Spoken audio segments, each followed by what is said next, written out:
Women are slowly breaking into the historically male-dominated political domain of becoming an African president. Many women are now telling their stories and sparking essential and necessary dialogue as they strive to reach the political mountaintop of their countries.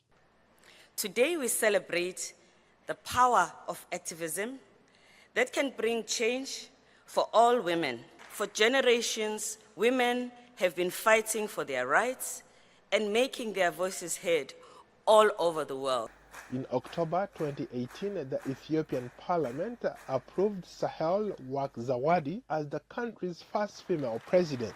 Her appointment marks another shift in Ethiopia's political system. Former Liberian President Ellen Johnson Sirleaf, a Nobel Peace Prize winner, became the first democratically elected female president in Africa in 2005. Her achievements as president made her an excellent role model for women across the continent. I have an opportunity to open the doors for more African women to hold high-level political positions. Challenging because I represent the aspirations and expectations of Liberian African women, maybe women all over the world, and therefore the pressure is on me to make sure that I succeed.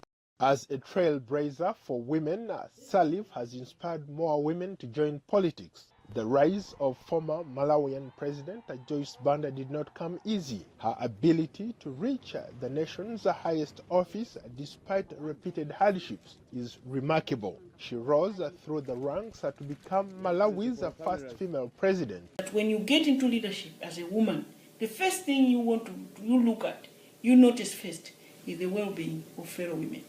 So therefore, we must begin in Africa, empower women economically, support them to run businesses, because all these other issues are taken care of.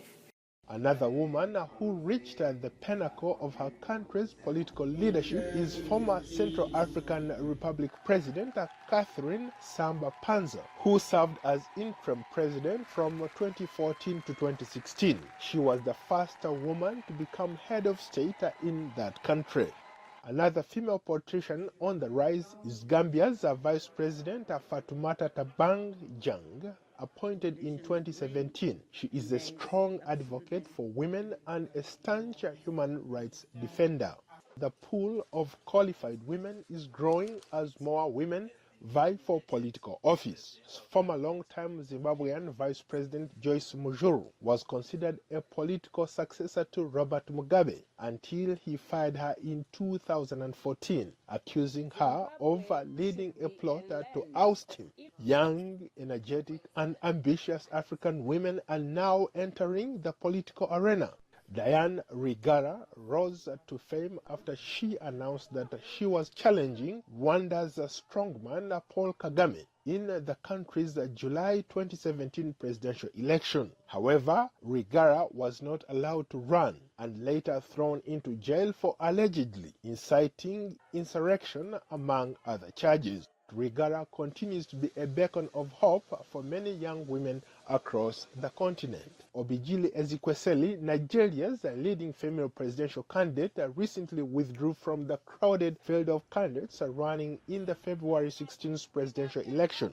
Women across Africa are putting government establishment on notice that they are now a political force to be reckoned with. Paul Ndiho, VOA News, Washington.